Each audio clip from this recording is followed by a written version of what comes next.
칼빈은 하나님을 아는 지식을 가졌음에도 하나님을 참되게 예배하는 곳으로 나아가지 못하는 이 잘못된 예배를 경계하고 있습니다. 우리가 이미 살펴본 대로 하나님을 아는 지식은 하나님을 경외하게 하고 또 하나님을 신뢰함으로 하나님께 예배하는 자리로 이끈다 하는 사실을 살펴보았습니다. 하나님께서 왜 우리에게 하나님께 대한 지식을 주셨는가? 그것은 오직 하나님만 예배하게 하기 위해서인 것이죠.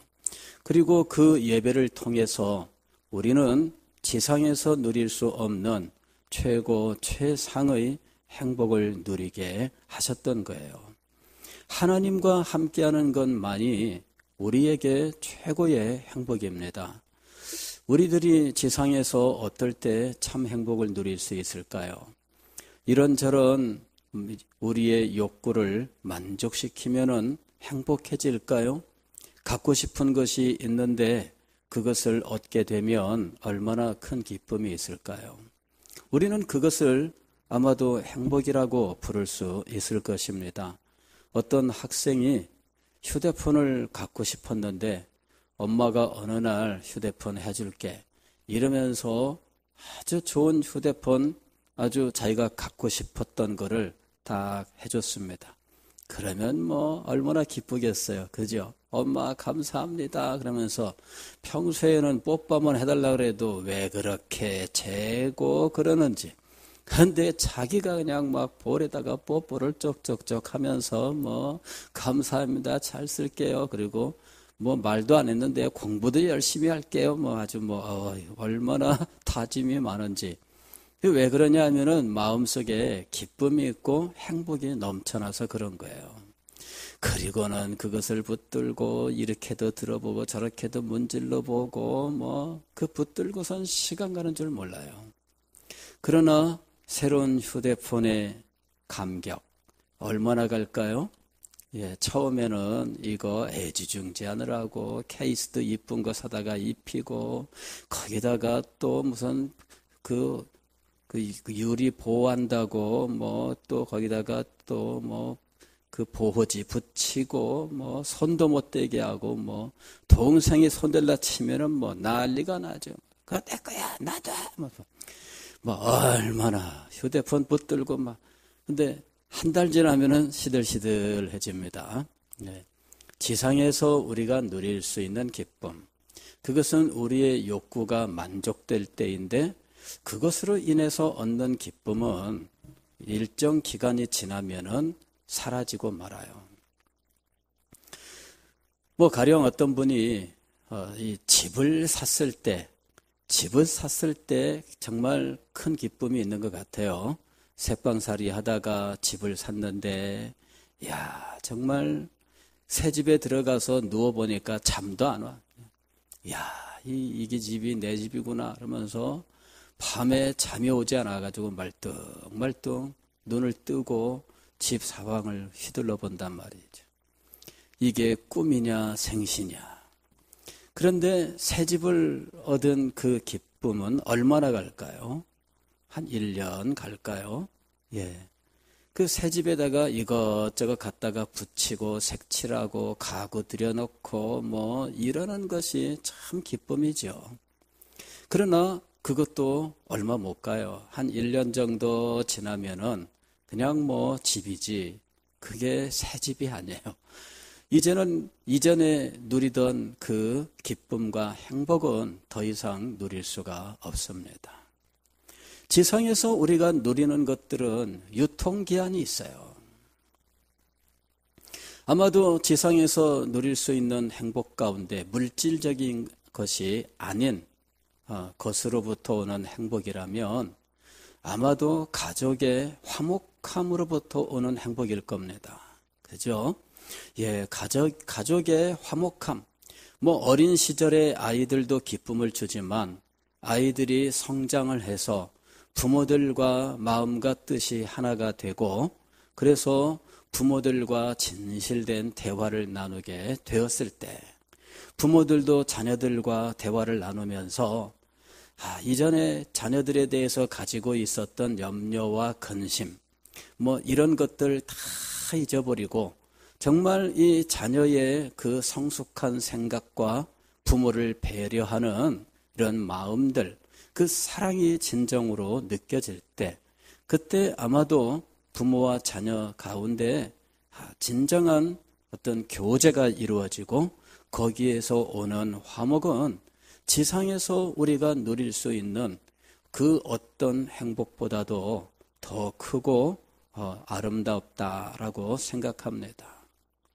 그런데 하나님과 누리는 참된 교통, 그것에서부터 오는 행복, 이것은 우리가 지상에서 아마도 부모와 자녀, 가족의 화목함에서 오는 행복과 비교할 수 없는 크고 놀라운 것이다 하는 것입니다. 부모들이 자녀가 진정으로 철이 들었고 그래서 부모와 진솔한 대화를 나누게 되었을 때 그때 부모의 마음속에는 한량없는 기쁨이 넘쳐나는 것처럼 아마도 그때 부모들은 이제 나는 여한이 없다 이런 말을 할 만큼 행복하고 기쁠 것입니다. 그런데 하나님과 그와 같은 영적인 어떤 일치, 어떤 진정한 교통 가운데 들어갈 수 있다면 그것은 우리가 지상에서 최고의 행복이라고 했었던 부모와 자녀, 가족의 참된 화목과 일치로부터 오는 행복을 능가하는 이것과는 비교할 수 없는 행복이라고 하는 것입니다. 하나님께서는 바로 이와 같은 행복을 우리에게 주고 우리가 이것을 마음껏 누리게 하셨던 거예요. 우리가 이것을 어떻게 누리게 하셨는가? 하나님을 아는 지식을 통해서. 하나님을 아는 지식을 갖게 되면 그 마음속에 하나님께 대한 예사롭지 않은 마음을 갖게 돼요. 하나님께 대한 예사롭지 않은 마음, 그것이 하나님을 경외함이에요. 경외라고 하는 것은 하나님을 사랑하긴 사랑하는데 그냥 함부로 아무렇게나 자기 생각대로 사랑함이 아니라 하나님을 진정으로 높이고 섬겨야 할 분으로 사랑합니다. 이것이 경외예요. 경외라고 하는 것은 두려움과 사랑이라고 하는 감정의 혼합이에요. 그냥 일방적으로 사랑하는데 내 마음대로 한다. 이거는 경외가 아닙니다. 하나님을 사랑함을 경외라고 표현하는 이유는 그것이 하나님이 크고 높으신 분으로서 나와는 무한한 격차가 있어서 나는 하나님을 사랑하되 하나님을 함부로 여기지 아니하고 하나님을 지극히 높으신 분으로 인정하면서 사랑한다는 거죠. 그래서 그것을 경외라고 부르는 거예요. 그리고 그 하나님께 대해서 우리는 한량없는 신뢰와 의지의 마음을 갖게 되는 것입니다. 이렇게 하나님께 대한 경외와 신뢰와 의지라고 하는 예사롭지 않은 마음이 우리의 감정 속에 자리 잡아요. 하나님을 아는 지식과 그리고 하나님께 대한 예사롭지 않은 우리의 마음, 즉 이 감정과 이것이 하나님께 대한 참된 예배라고 하는 실천으로 나아가게 하는 거예요.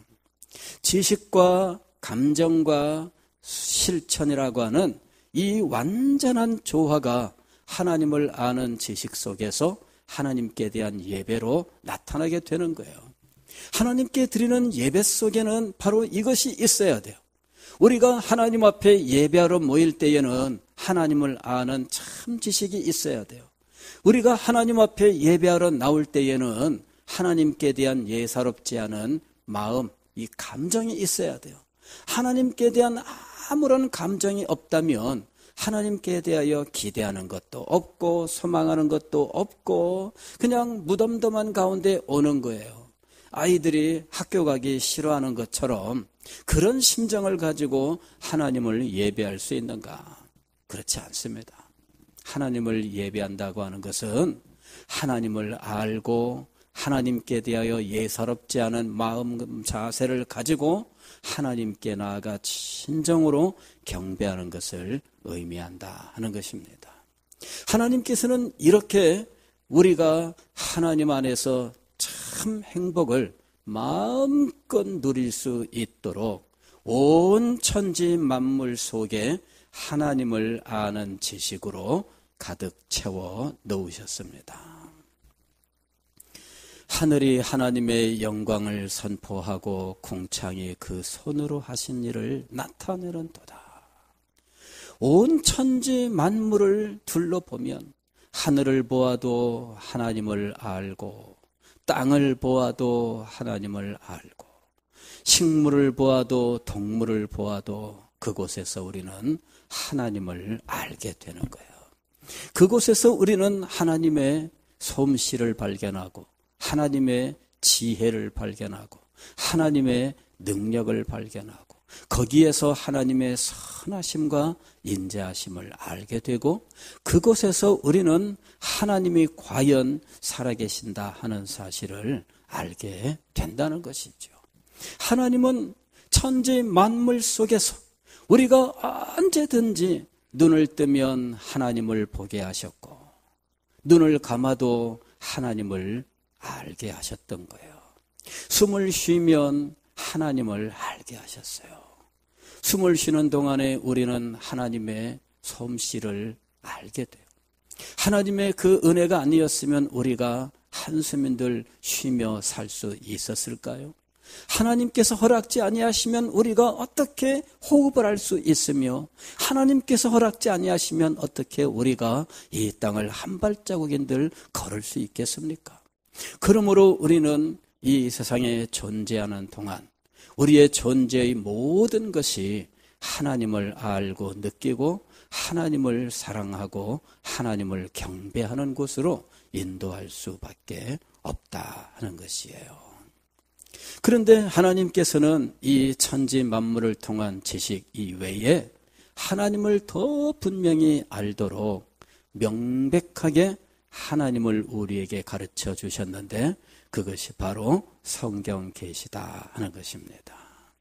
자연을 보면서 우리는 이럴 것이다 저럴 것이다 우리의 이성을 동원해서 탐구하지만 그러나 하나님께서는 말씀을 통해서 복잡하게 생각지 않아도 하나님께서 명백하게 우리에게 가르쳐 주셨다 하는 것입니다. 그래서 성경을 통하여 우리는 하나님을 더욱더 풍성하게 더욱더 분명하게 알게 되었는데 신기한 것은 성경을 통하여 하나님을 알게 되면 천지 만물을 통하여 하나님을 더욱더 분명하게 알게 되고 풍성하게 알게 된다는 거예요. 제가 예전에 우리 교회 청년들을 데리고 제주도에 갔습니다.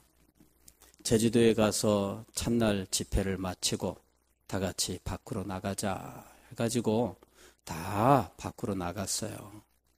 그리고는 한참 동안 이 수련장 밖으로 나갔는데 그곳은 뭐 산골이니까 이 수련장 담 밖으로 나가는 순간 불빛은 사라지고 하늘에 별들이 그냥 쫙 지나가는 거예요. 다 같이 제자리에 서서 하늘을 올려다보자 그랬습니다. 김준환 집사님 생각나요? 예, 하늘을 올려다보자. 우리 최명 집사님 그때 같이 갔나요? 그 다음에 예, 가서 하늘을 올려다봤어요. 야, 하늘에 별들이 얼마나 많은지 이 별이 저쪽 한쪽 끝에서 그냥 몰려가지고 시냇물처럼 쫙 흘러가고 있는 거예요. 그게 뭐예요? 은하수예요. 은하수. 그걸 보면서 한참 동안을 올려다본 다음에 그 다음에 무엇을 느꼈는지 한번 얘기를 나눠보도록 했어요. 무엇을 느꼈을까요? 여러분, 성경 지식이 없는 사람, 즉 성경을 통하여 하나님을 배운 적이 없는 사람은 은하수를 보면서 야, 별 많네 그럴 겁니다. 물리학 공부한 사람은 뭐 하늘의 별이 뭐 역학관계가 어떻고 뭐가 어떻고 뭐 그런 얘기를 할 것이고, 그런데 성경을 통해서 하나님을 아는 사람은 하늘을 올려다보고 난 다음에 하는 말이 이구동성이죠. 하나님의 솜씨가 너무나 놀라워요. 여러분, 하나님의 솜씨가 너무나 놀라운 거예요. 성경을 알고 성경을 통해서 하나님을 배운 사람들은 자연 만물을 볼 때 전혀 다른 시각을 가져요. 예전에 이 생물학 박사 한 분이 있었어요. 독일에서 박사학위를 따고 대학에서 와서 교수를 하고 있던 분이었는데, 이분이 어느 날 저한테 와서 하나님의 그 위대하심, 그 광대하심을 이 초등학교 우리 아이들한테 가르치려면 어떻게 해야 될까요? 물어보시는 거예요. 대학 교수님이. 그래가지고 자기 집 아이들한테 하나님의 광대하심을 가르쳐주고 싶은데 어떻게 가르쳐야 될까요?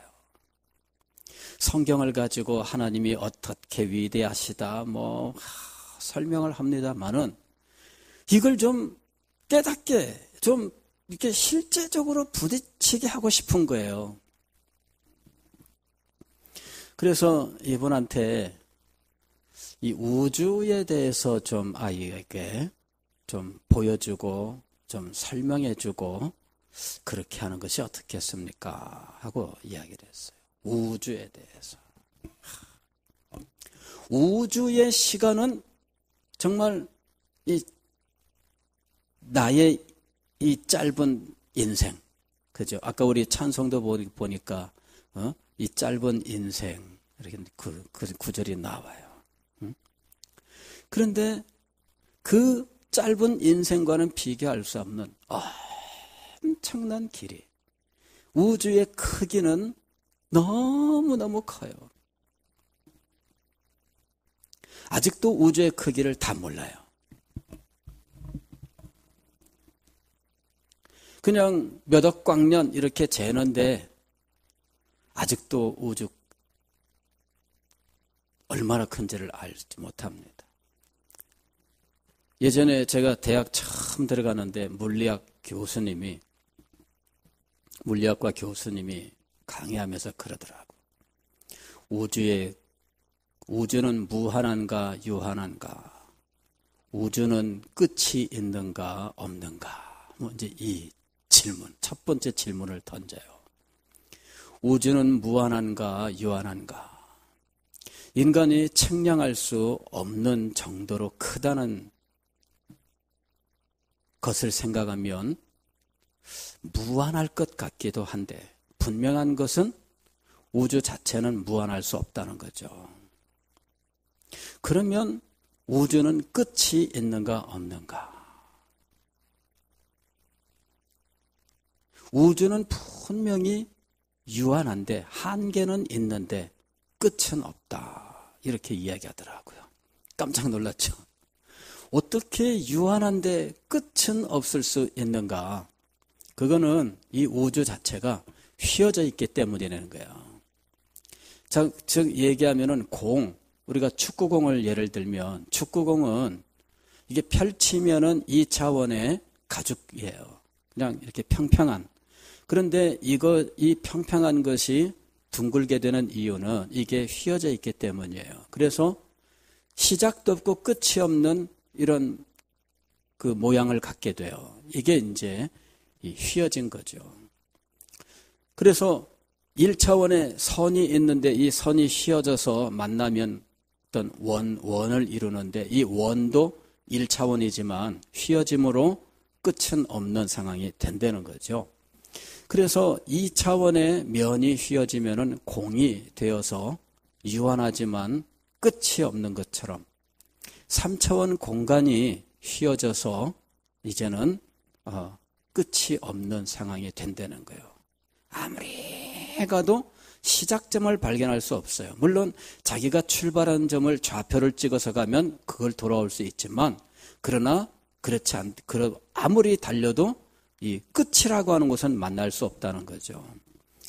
그 이제 물리학에서 이 우주 공간을 연구하고 내린 결론입니다. 자, 그런데 이 광대한 우주를 하나님께서 만드셨습니다. 그리고 이 광대한 우주는 하나님께 대하여 일정한 지식을 전달하지만 그러나 그것이 하나님께 대한 지식의 모든 것이 될 수는 없습니다. 즉 하나님께 대하여 지극히 작은 한정된 지식만을 전할 수 있을 뿐입니다.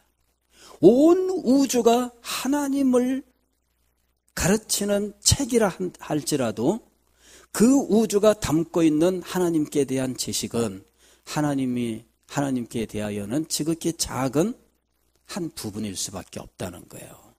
하나님은 너무나 크고 위대하신 분이시죠.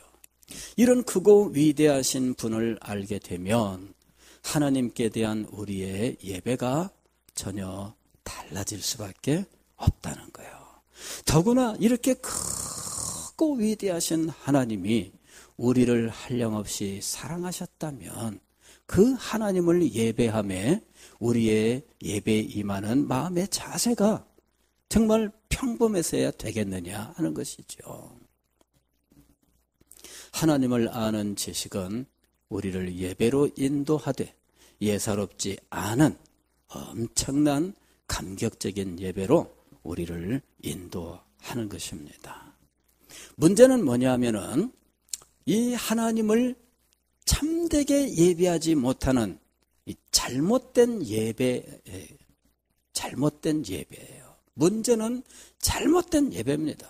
두 가지 면에서 잘못된 예배가 있어요. 하나는 성경 지식이 없을 때 잘못된 예배로 나가는 경우. 두 번째는 성경 지식이 있는데도 잘못된 예배로 나가는 경우입니다. 칼빈은 기독교 강요 제1권 11장에서 창조의 계시는 성경 계시와 일치한다라고 이야기를 해요. 그럼에도 불구하고 이 창조 계시만으로는 하나님을 참되게 예배하지 못하는 이 인생들에 대해서 이야기를 해요. 원인은 타락했기 때문이죠. 그러나 아직 칼빈은 타락에 대해서 이야기하지 않습니다. 나중에 따로 이야기하기로 하면서 현재 지상에는 창조를 통하여 하나님께서 계시하셨음에도 불구하고 우상들이 난무하고 온갖 이방신들이 범람하고 있다는 것이죠. 이거는 인간이 하나님께 잘못된 예배를 드리고 있음을 보여주고 있는 거예요. 이런 이 잘못된 예배가 하나님을 진정으로 영화롭게 하는 예배일 것인가? 그리고 이 잘못된 예배를 드리는 사람들이 가진 이 하나님 지식이 이것이 창조에서부터 나왔다 할지라도 이것이 잘못된 지식이기 때문에 하나님을 참되게 예배하지 못한다라고 이야기를 해요. 즉 사람들이 이렇게 풍성하게 계시된 창조의 계시를 통해서 하나님을 연구하고 묵상하였지만 그리고 그들 중에 어떤 사람들은 하나님의 전능하심이나 전지하심이나 하나님의 이 엄청난 그 거룩한 속성들에 대하여 깨닫게 되었지만 그럼에도 불구하고 그들은 참 예배에 도달하지 못했다는 것이죠. 이것이 문제입니다. 그리고 하나님을 유일하신 하나님, 즉 오직 유일하신 하나님으로는 알지 못했다는 것이죠. 이것이 이 이방신을 섬기는 사람들의 문제입니다. 그들은 다신교를 가지고 있어요. 그리고 이 여러 신을 섬기지 않고 오직 하나의 신을 섬긴다 할지라도 그들은 다른 모든 종류의 신들을 인정합니다. 그러나 성경은 명백하게 말씀합니다. 하나님은 오직 유일하신 하나님이시다. 성경이 없으면 유일하신 하나님을 경배할 수가 없어요. 인간이 가진 종교들을 다 연구해 보면 성경의 계시가 없으면 다신교를 가질 수밖에 없습니다. 성경만이 하나님이 유일하신 하나님이시다라고 하는 것을 우리에게 가르쳐주고 있어요. 그래서 이방 신을 섬기는 사람들은 하나님을 참되게 섬기지 못하게 되고 말았다 하는 것입니다. 그들은 우상을 만들므로 결국 이 지상에 있는 어떤 것들을 하나님이라고 여기게 만들었어요. 금으로 만들었다고 해도 그것은 지상에 있는 천한 물질에 불과해요. 다이아몬드로 만들었다고 해도 하나님 입장에서는 그것이 다이아몬드일 수가 없습니다. 인간이나 다이아몬드 귀중하게 여기지 하나님께서 다이아몬드를 귀하게 여기실까요? 하나님도 다이아몬드를 보석이라고 생각하실까요? 그러니 하나님에게는 한갓 돌덩어리에 불과한 거예요. 길가에 굴러다니는 돌이나 다이아몬드나 하나님께서는 이것 차이가 하나도 없는 거예요. 그런데 인간이 이것은 귀한 것이려니 하고 그걸로 치장을 한다는 거예요. 그래 놓고 하나님을 참되게 섬겼다고 생각을 해요. 그러나 하나님께서는 그것이 무슨 대단한 것이겠습니까? 어떤 사람들은 우상을 만들 때 금으로 만들어요. 지금도 태국 같은 나라에 가게 되면요, 이 절에 들어가면은 불상이 이렇게 있고요. 불상에다가 금박을 붙이는 게 그 사람들의 어떤 그 예배 행위예요. 사람들이 절에 들어가면서 얇게 편 이 금박을 사요. 그 금박을 만드는 그 일도 굉장히 그 나라에서는 중요한 일이에요. 그래서 금을 이렇게 놓고 계속 두들겨 가지고 그 금을 얇게 펴니다. 그리고 요거 포장해서 판매하면 그거 사가지고 들어가서 붙여요. 그래가지고 태국은 막 금으로 치장된 이 불상들이 많습니다. 예, 금으로 다 발라놔요. 날마다 수많은 사람들이 금으로 막 발라요. 그리고 금불상이 되는 거죠. 그런데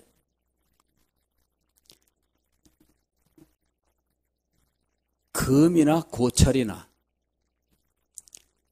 하나님께서도 그 둘 사이를 구별해서 금을 귀하게 보실까요? 인간이나 금을 귀하게 여기지. 그렇지 않아요? 금이 한 돈에 10원이다. 그러면 누가 금을 귀하게 여기겠어요? 비싸니까 금이 귀하다 이러는 것이지.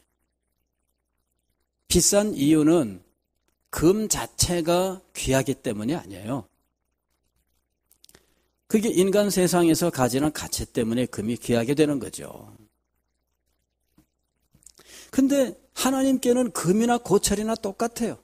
그럼 뭐가 다르겠어요? 근데 인간이 이것을 무슨 엄청난 것을 드리는 것처럼 한다는 거죠. 하나님께서 왜 우상을 만들지 말라고 하셨는가? 하나님의 거룩한 속성은 물질과 동일시될 수 없으며 그리고 그 영광은 물질과 나눌 수 없기 때문이에요.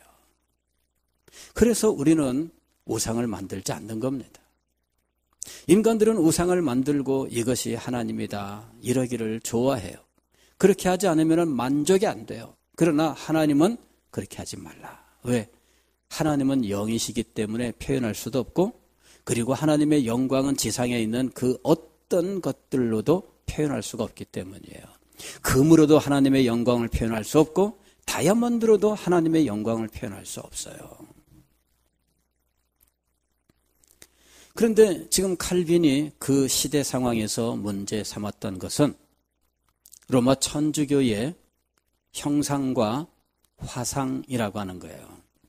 형상이라고 하는 것은 여러 가지 그 물질로 어떤 모양을 만들어 놓은 거죠.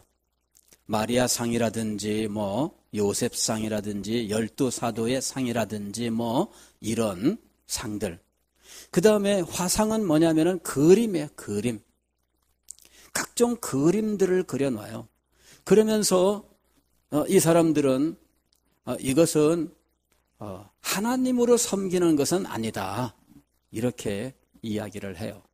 하나님께는 우리가 예배하고 이런 형상들로 표현되어 있는 성자, 소위 말하는 그 특별한 존재들이죠. 성자는 이 성자들을 우리는 존경하여 이제 봉사한다, 섬긴다 이렇게 얘기해요.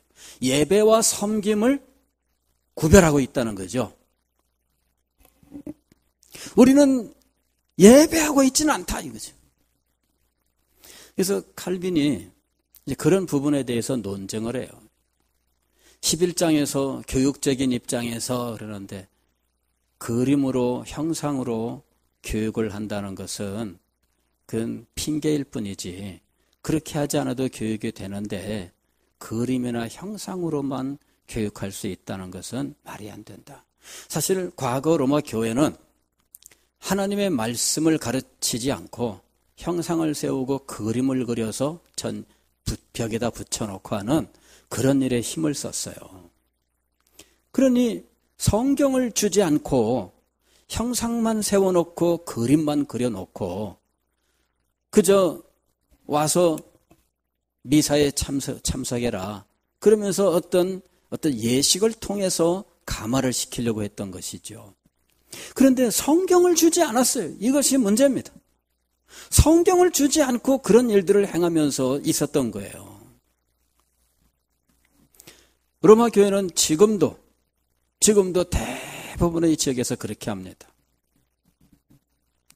유일한 예외일지는 모르지만은 아주 특별한 예외는 한국 천주교예요. 사실은 한국 천주교는 워낙 개신교 영향을 받았어요. 그래가지고 한국 천주교는 성경 발간하는 일과 성경 공부하는 일과 이런 것들 개신교로부터 영향을 받아가지고 열심히 해요. 남미 쪽의 천주교랑 한국 천주교랑은 완전히 다릅니다. 유럽의 천주교랑 한국 천주교랑도 또 달라요. 한국 천주교는 그래도 성경 제일주로 나가는 우리 개신교의 영향을 받았어요. 이래가지고 성경을 중요하게 여기고 성경을 가르치지 않으면은 자기들이 존재할 수 없다는 위기감을 느끼고 성경을 가르치기 시작을 한 거예요. 이게 이 한국 교회의 영향을 받은 거예요. 그 다음에 이 한국 천주교의 또 다른 특징 중에 하나는 설교를 한다는 거예요. 설교. 한국 교회의 영향을 받아서. 한국 교회 예배는 이 설교 중심의 예배예요. 설교가 예배일 수 있는가? 어떤 분 이리 생각해요. 설교가 예배인 이유는 무엇일까요? 진리의 선포가 하나님을 찬양하는 일이기 때문이에요. 진리의 선포가 하나님을 찬양하는 거예요. 그래서 이것은 이 성도들을 가르치는 목적도 있지만 하나님을 찬양하는 목적도 있어요. 진리의 선포가 있어야 진정으로 하나님을 찬양하게 되는 거예요. 여러분 이런 거 있잖아요. 여기 미인이 있어요. 그런데 미인에 대해서 그 아름다움을 찬양할 때 어떻게 당신 정말 아름답군요. 그렇게 얘기해도 찬양해요. 옆에 있는 사람한테 얼마나 아름다운 미인이야. 그러면은 이 미인을 찬양하는 거예요. 그래서 그 미인에 대하여 설명해주는 그 아름다움을 설명해주는 것이 그 아름다움을 찬양하는 것인 것처럼 하나님께서 우리에게 주신 진리를 선포하는 이 행위 자체가 하나님을 찬양하는 거예요. 그래서 우리는 목사님이 다 아는 거 설교하네? 그러면서 다 아는 거야? 이렇게 생각하는 것이 얼마나 잘못인지를 알아야 돼요. 다 아는 것인데 그것이 하나님을 찬양하는 거예요. 그래서 하나님을 찬양하는 마음으로 이 말씀을 듣고 아멘을 할 때에는 하나님을 찬양하는 마음으로 아멘을 해야 되는 거예요. 왜 말씀을 들을 때 아멘 합니까? 이 아멘이 하나님을 찬양하는 것이기 때문이에요. 지금 진리의 선포가 하나님을 찬양하는데 이 찬양에 우리는 아멘으로 화답하고 있는 겁니다. 학교 공부하러 온 거 아니에요. 우리는 말씀의 선포를 통하여 하나님을 찬양하고 말씀의 선포를 통하여 우리 자신을 가르치고 있는 겁니다.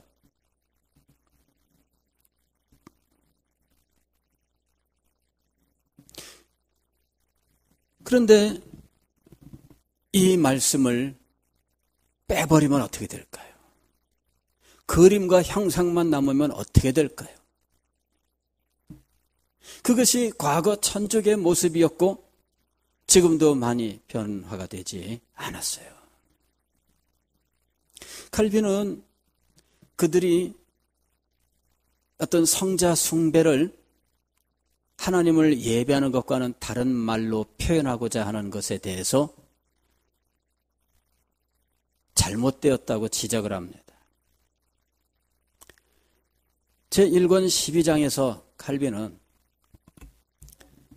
어떤 단어를 가지고 말장난을 하고 있는데 그 단어의 어원을 찾아가면 말장난이 통하지 않는다. 이렇게 이야기를 해요. 즉 하나님을 예배하는 것과 성자들을 섬기는 것은 다르다. 우리는 성자들을 예배하지는 않는다. 이렇게 말한다는 거죠. 그러나 섬긴다라고 이야기하는 이 원어, 헬라어든 라틴어든 이 말이나 예배한다라고 하는 이 라틴어나 헬라어가 실상은 같은 말을 하고 있다는 거예요. 둘 다 예배한다를 의미하는 것이지 자기들이 이것을 구분해 놓고 이렇다 이렇게 얘기한다고 해서 구별되는 것이 아니다. 그렇죠. 그러면서 성경을 가지고 있으면서 오직 하나님 한 분만 섬겨야 하는 이 예배, 참 예배에 도달하지 못한 잘못된 예배를 지적하고 있다 하는 거예요. 오늘 우리는 예배를 정말 우리 신앙의 최고 위치에 두어야 돼요. 예배가 우리 신앙의 최고봉이에요. 우리가 천국에서의 삶에 대하여는 성경이 우리에게 자세하게 구체적으로 말씀하고 있지 않아서 알지 못해요. 다만 한 가지 천국에서의 삶에 대하여 명확하게 우리가 알 수 있는 것은 예배의 삶이다라고 하는 거예요.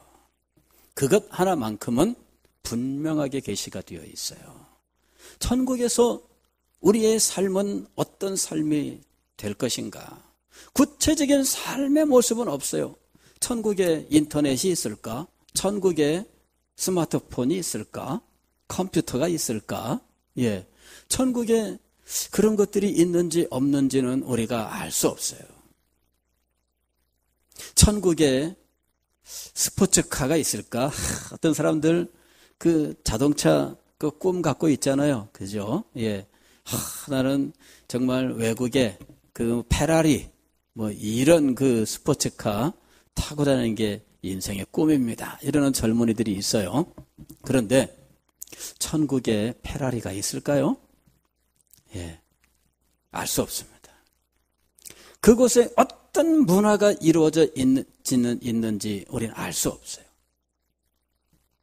그러나 한 가지 분명한 것은 하나님을 예배하는 삶이 될 것이라는 거예요. 날마다 24시간 그냥 예배만 진행될까? 그렇지는 않을 겁니다. 어떤 의식으로서의 예배는 아마 지금처럼 이렇게 특별하게 정해진 시간에 아마 하나님께 드리게 될 것입니다. 그러나 그 삶은 분명하게 드러나 있지 않아요. 그러나 인생을 참되게 행복하게 하는 것, 그를 가장 영광스럽게 하는 것, 그리고 그의 존재의 참된 목적이 되는 이 예배, 이것만큼은 명확하게 계시가 되어 있다는 거예요. 우리가 오늘 지상에서 우리의 삶을 어떻게 살아야 할 것인가? 예배를 우리 삶의 최고봉에 놓는 삶을 살아야 한다는 거예요. 하나님 앞에 예배함을 우리의 삶의 가장 중심에 넣어야 돼요. 그리고 이 삶을 중심으로 우리가 살아야 돼요. 어찌 보게 되면은 다람쥐 쳇바퀴 돌듯 하는 삶으로 보일 수 있겠죠. 안 믿는 사람들은 도대체 저 사람들은 교회 가서 뭐 하냐? 왜 맨날 교회 간다고 해서 난리쳐대냐? 이해를 못 하겠죠. 그러나 우리는 압니다. 왜? 하나님을 아는 사람들이기 때문이에요. 하나님을 아는 사람과 하나님을 모르는 사람, 그들의 자세는 예배에서 나타나요. 예배를 참되게 드리고자 힘쓰는 사람은 하나님을 아는 사람이에요. 예배를 우습게 여기는 사람은 하나님을 모르는 사람이에요. 우리가 이 예배와 하나님을 아는 지식 사이의 관계를 명확하게 알아야 됩니다. 하나님을 알면 알수록 우리의 예배는 더욱더 거룩하고 영광스럽게 될 거예요. 하나님을 모르면 이 예배는 하등 가치가 없는 것이 될 겁니다. 우리가 하나님을 알고 하나님을 믿고 하나님을 신뢰하며 의지하십니까? 그렇다면 우리는 예배 중심의 삶을 살아야 돼요. 그리고 예배를 우리의 삶의 최고봉에 놓아야 돼요. 그리고 이 예배를 참되게 드리기를 힘써야 돼요. 이 예배 속에 헛된 것이 들어오지 않도록, 예배 속에 인간의 생각이 들어오지 않도록, 예배 속에 인간의 고한물이 들어오지 않도록 하나님께서 우리에게 명하신 이 예배를 드려야 한다 하는 것입니다. 하나님께서 이스라엘 백성들과 언약을 맺으시며 언약으로서 십계명을 주셨는데 그 십계명에서 가장 먼저 계시하셨던 것이 바로 그것이에요. 하나님이 어떤 분이신가? 유일하신 하나님이시다. 그 유일하신 하나님은 어떻게 예배해야 되는가? 이것이 제2계명이었어요. 형상을 만들고 그것을 섬기고 그것에게 절하지 말라. 네 하나님은 오직 참 하나님, 지상에 있는 어떤 것으로도 표현할 수 없는 영광스러운 하나님이에요. 이 하나님을 참되게 예배하는 자에게 하나님께서 어떤 약속을 하셨느냐 하면요, 여기 출애굽기 20장 6절 말씀 보면 나를 사랑하고 내 계명을 지키는 자에게는 천대까지 은혜를 베푸느니라. 천대까지 누리게 하시는 은혜. 이 얼마나 놀라워요. 그죠? 부자가 몇 대를 못 간다고요? 3대를 못 간다. 그런 말이 있습니다. 부자가 3대를 못 간다. 최근에 연구에 의하면 어떤 누군가가 이야기를 했는데 우리나라 재벌 현재 3대까지 이제 재벌 그 혈통을 따라서 승계가 되었어요. 근데 4대째까지 갈 수 있을까? 3대까지가 아마 마지막일 것이다. 이렇게 전망을 했어요. 4대째 가면은 전문 경영인을 사용하고 경영 일선에서 그 창업주의 후손들은 이제 물러나는 일이 있지 않겠느냐 이렇게 전망을 하더라고요. 이제 뭐 얼마 안 남았어요. 한 20년 후에는 뭐 이제 결과가 나오겠죠. 부자 3대를 못 갑니다. 그러나 하나님의 은혜는 몇 대까지?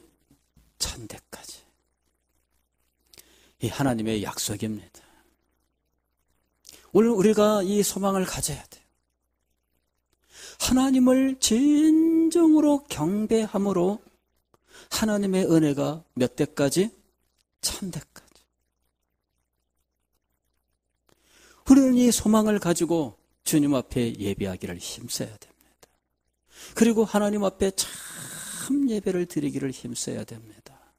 그리고 하나님을 참되게 경배하기 위해서 하나님을 알기를 힘써야 돼요. 하나님을 알기를 힘써야 되는 이유가 예배. 그리고 예배를 힘쓰므로 하나님의 은혜가 이렇게 엄청나게 임하게 되는 거예요.